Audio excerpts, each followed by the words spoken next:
Assalamualaikum warahmatullahi wabarakatuh. Sobat Baraduta Junior, hari ini kita melihat keindahan Masjid Nabawi di kota Madinah. Masjid yang dibangun dengan arsitektur dan teknologi yang menakjubkan, dengan presisi dan kemegahan di seluruh gedung.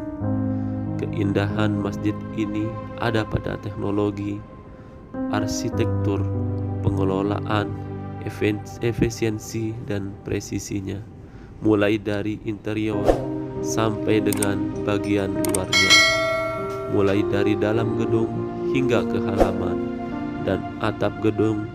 Masjid ini dipenuhi berbagai ornamen yang memanjakan mata, dari ukuran dan tinggi kubah dan menara, halaman dan kanopi, atap dan langit-langit, serta sistem pengeras suara, pendingin, dinding dan lantai, pintu dan tangga, pilar bahkan karpet.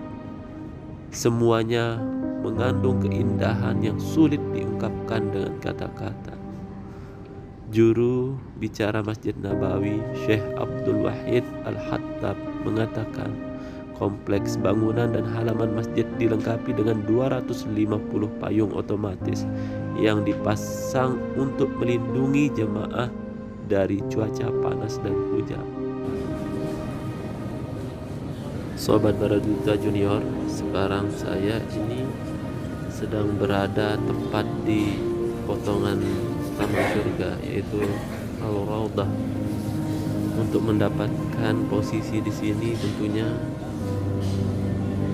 saya sudah berada di sini semenjak 2 jam yang lalu. Alhamdulillah, tepatnya kami sudah ada berdiri di tiang karena saya tidak dapat tempat duduk. Nah, ini saya bisa perlihatkan di sini menandakan saya di Raudhah, yaitu karpet warna hijau yang membedakan memang sudah masuk area Raudhah. Kalau kita berada di Masjid Nabawi kemudian di karpet merah, berarti kita tidak sedang berada di area Raudhah. Tentunya kita bisa lihat sekeliling saya sangat ramai, sangat padat, dan sampai saat ini saya belum mendapatkan tempat duduk untuk sholat. Insyaallah nanti setelah azan ataupun iqamah, insyaallah mungkin bisa mudahan saya dapat syaf untuk berdiri dan melaksanakan sholat. Al-Raudhah ini adalah taman yang terletak di antara mimbar dan rumah Nabi Muhammad SAW. Nabi Muhammad SAW pernah bersabda, dicatat di Sahih Bukhari, diriwayatkan oleh Abu Hurairah, bahwa antara rumahku dan mimbar ada potongan taman dari surga. Sobat Baraduta Junior, yang sekarang kita lihat ini adalah Kabariyah, tempat muadzin mengumandangkan azan sedang dibersihkan. Kemudian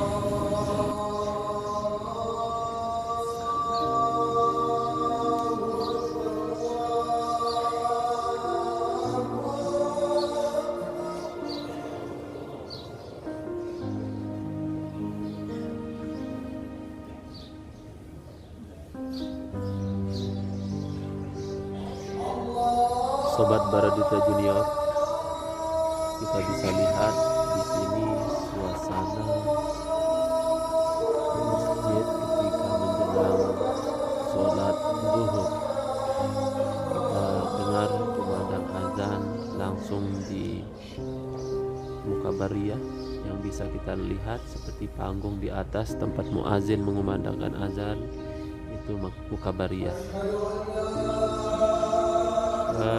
Muazin pertama dulu yang mengumandangkan azan di Mukabariyah tersebut yaitu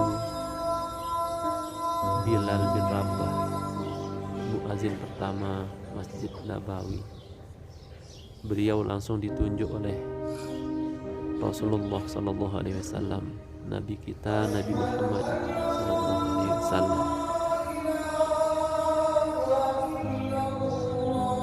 Situasi di sini suasananya sangat padat.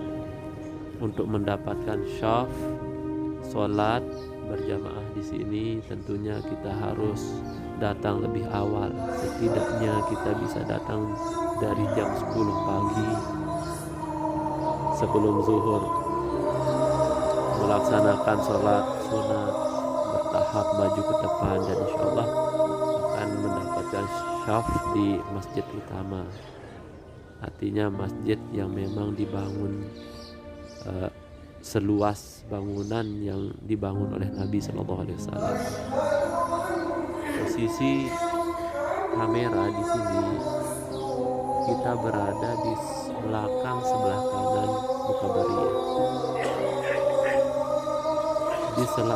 Di bawah kiri Mukabariyah itu terdapat mimbar Rasulullah Shallallahu Alaihi Wasallam, yang tentunya di sana juga adalah potongan taman surga, yaitu Raudhah.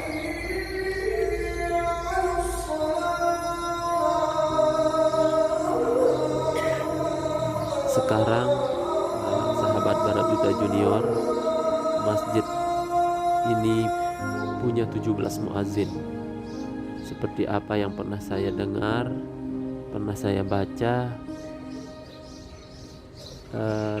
setiap hari 3 muazin bergantian menyerukan azan dari Mukabariyah, tempat khusus azan dan mengulangi takbir yang dilakukan imam saat sholat. Mungkin saya coba sebutkan seingat saya siapa saja muazin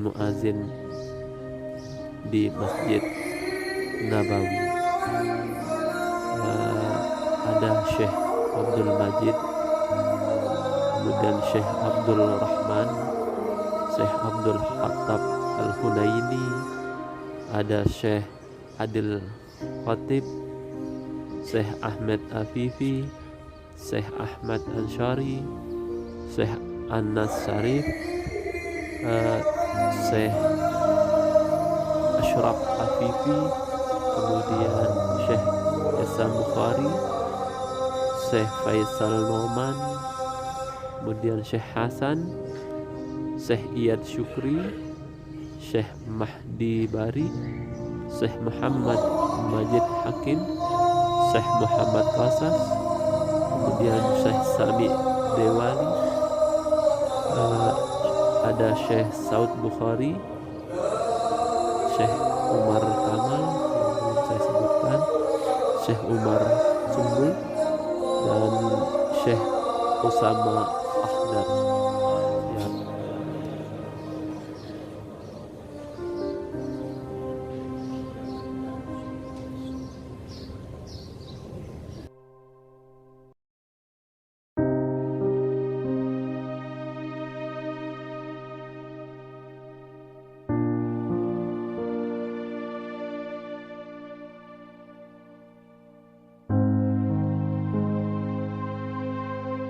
Sobat Baraduta Junior, saat ini kita mencoba untuk berziarah ke makam Nabi Muhammad SAW, kemudian sholat sunat di Raudhah. Kami masuk melalui pintu Bab Al-Salam atau Babu Salam. Di sini kita menyaksikan di hadapan kita ribuan jamaah antri untuk dapat kesempatan masuk ke Raudhah. Baik, kita lihat di sana ada mimbar, ya, mimbar Nabi Muhammad SAW, tempat beliau menyampaikan khutbah. Ini adalah merupakan salah satu tempat paling dianggap berharga di Masjid Nabawi. Mimbar pertama dulu di masjid dibuat dari kayu kurma dan punya 3 anak tangga. Khalifah penerus Nabi juga menggunakan mimbar saat menyampaikan khutbah. Pada pada masa kekhalifahan Abu Bakar As-Siddiq dan Umar bin Khattab. Mereka menyampaikan khutbah dari anak tangga kedua. Khalifah Utsman sempat menyampaikan khutbah dari anak tangga pertama, namun kemudian ia melakukan dari tangga ketiga seperti yang dilakukan Rasulullah SAW. Kita saksikan bahwa di sini jamaah berdesak-desakan untuk mengambil kesempatan dapat sholat di Raudah Taman Surga. Ya, inilah Raudah. Kita bisa saksikan ini petugas keamanan segera memanggil jamaah yang sudah selesai sholat sunat agar dapat bergiliran dengan jamaah yang sedang mengantri untuk dapat kesempatan sholat di Raudah. Al-Raudah ini adalah taman yang terletak di antara mimbar dan rumah Nabi Muhammad SAW. Nabi pernah bersabda, antara rumahku dan mimbar ada potongan taman surga. Lokasi rumah Nabi awalnya berada di samping masjid, dan di sanalah Nabi Muhammad SAW dimakamkan di ruang Aisyah. Dalam riwayat, ketika Abu Bakar sakit, ia meminta izin kepada Aisyah agar bisa dimakamkan di dekat makam Nabi Muhammad SAW, dan Aisyah setuju. Kemudian Umar bin Khattab, khalifah kedua, juga mengajukan permintaan yang sama dan Aisyah yang merupakan anak Abu Bakar juga mengizinkan perluasan masjid selama berabad-abad, membuat kamar, makam dan bangunan di samping masjid kini menjadi bagian dari Masjid Nabawi. Kita bisa lihat tepat di sebelah kiri kita adalah rumah Rasulullah SAW yang sekarang menjadi makam Rasulullah. Assalamu alayka ya Rasulullah, assalamu alayka ya Nabiyallah, assalamu alayka ya Hiyaratullah, assalamu alayka ya Habiballah, assalamu alayka ya Sayyidina al-Mursalin wa khataman nabiyyin, assalamu alayka ya khairal khalaiqi ajma'in, assalamu alayka wa ala alika wa ahli baitika wa azwajika wa ashabika ajma'in, assalamu alayka wa ala sairin nabiyyin wa jami'i ibadillahi salihin. Jazakallahu ya Rasulullah anna afdala ma jaza nabiyyan wa rasulan an ummatihi wa salla alayka kullama dhakaraka dhakirun wa ghafala an dhikrika ghafilun. Afdala wa akmala ma salla ala ahadin minal khalqi ajma'in. Ashhadu an la ilaha illallah wahdahu la sharika lahu wa ashhadu annaka abduhu wa rasuluhu wa khiyaratuhu min khalqihi wa ashhadu annaka ballaghta ar-risalata wa addaita ala amanata wa nasahta al-ummata wa jahadta fillahi haqqa jihadih.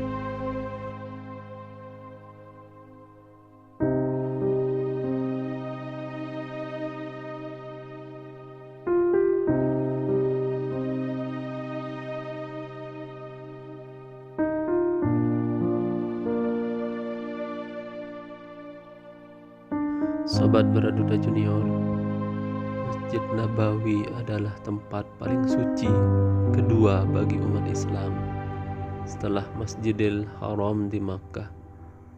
adalah masjid yang dibangun semasa Nabi Muhammad SAW.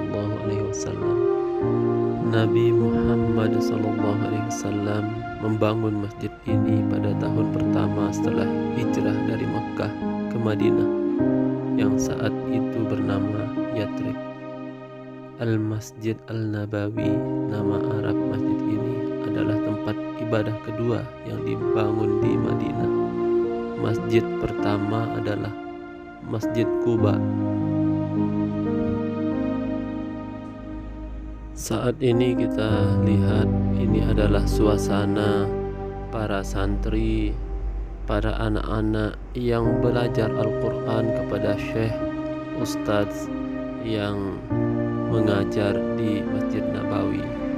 Setiap ba'da sholat fardu, maka anak-anak Al-Hafiz ini belajar dari mengkaji isi Al-Quran, kemudian menghafal untuk menjadi hafiz dan hafizah. Satu guru atau satu ustadz bisa memegang santri ataupun murid sekitar 15 sampai 25 orang. Kita bisa lihat di Masjid Nabawi yang begitu luas, yang berukuran 1060 kali 580 meter dan termasuk pelataran mencapai 1300 kali 785 meter dengan kapasitas 1 juta jamaah di dalam masjid dan 800.000 di pelataran masjid. Seluas itu mampu dipenuhi oleh anak-anak calon tahfiz dan hafizah untuk mengaji di sini. Tidak bisa kita bayangkan ketika hal ini bisa kita lihat di masjid-masjid di negara kita, Indonesia tercinta. Assalamualaikum warahmatullahi wabarakatuh. Masih dari Masjid Haram Nabawi Madinah. Pada sholat asar 30 menit yang lalu, kita bisa lihat sekarang di sini anak-anak yang sedang mengaji tahfiz Quran, menghafal Al-Quran. Bisa kita lihat sepanjang tempat di Masjid Nabawi ini digunakan untuk anak-anak mengaji.